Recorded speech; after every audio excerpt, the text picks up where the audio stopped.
Hello rugby fans and welcome to Rugby Today. We are just going to do a very brief rundown on what has happened in round 4 of the Investec Champions Cup, where of course the last 16 teams were confirmed for what should be a blockbuster round of knockout action. I guess before we dive into these matchups of who's in there, let's have a look at who's not in there. The biggest names really are of course Munster Rugby and Stade Rocheelle.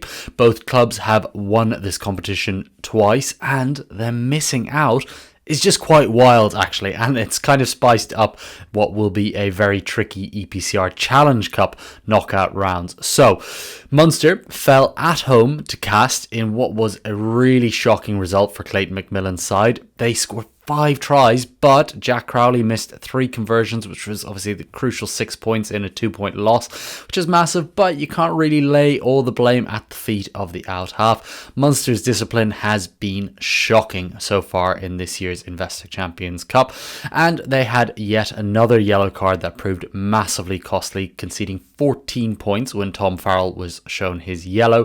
This follows on from conceding 14 points when Tadhg conceded his yellow card in Toulon last week, and then of course in round 1 against Bath, Tadhg again another yellow card, and they conceded 21 points in that spell. So for Munster, they've been their own worst enemies in this year's Champions Cup, and speaking as a Munster fan, I'm hoping it will cause a bit more of a review, because quite frankly there is a lot of change needed for Munster Rugby. But Joe and myself and a special guest this week will dive into more of this later on the Rugby Roundup on Tuesday this week. Of course, Stade Rocheelle, and ironically linked to Munster again with Ronan O'Gara, they lost at home to Harlequins today on Sunday in what was probably an equally shocking result.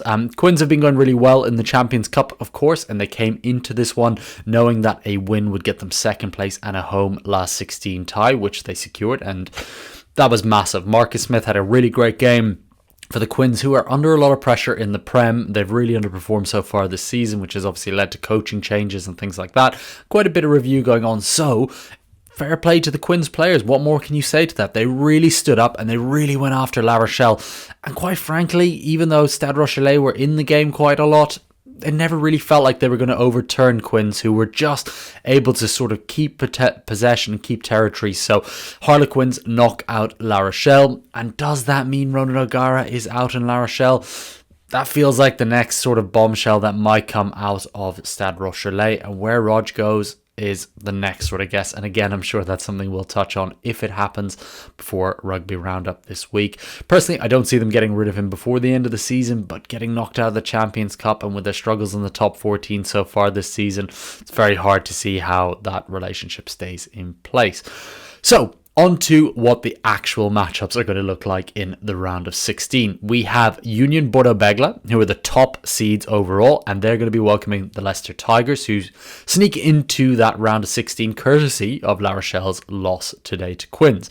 We've then got Glasgow Warriors, who've been mightily impressive. They've got 20 log points joint with Bordeaux, but losing out on points difference. They're going to host their URC rivals, the Vodacom Bulls, a team they know very well, having beaten them in the URC final, not this season removed, but 2 seasons ago.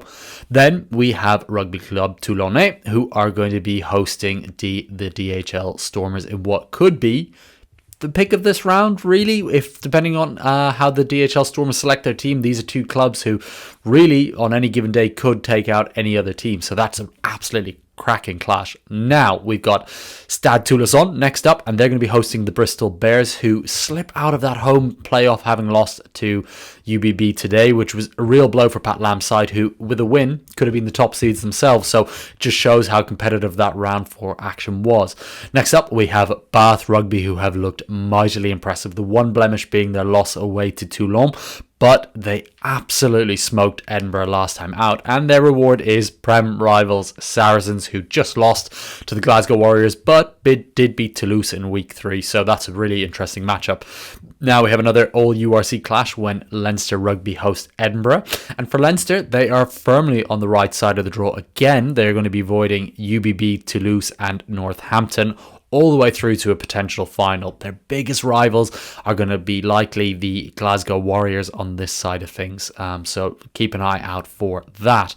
Then we have last year's losing finalists, the Northampton Saints, and they're going to be playing against Cast Olympique. Again, don't write off Cast after what they did in Munster. I know they got beaten pretty badly by Bath in round 3, but this Cast team have shown they can go toe-to-toe with the best attacking sides. So it'll be really interesting to see how they go away to the Saints. And then concluding the action, the All-Prem clash of Harlequins and Sale Sharks. So that is your round of 16. Let us know which clash are you most looking forward to in the round of 16 in the comments below. And how shocked are you that Munster and La Rochelle have not made it through to the next round? Or were you expecting them to drop off?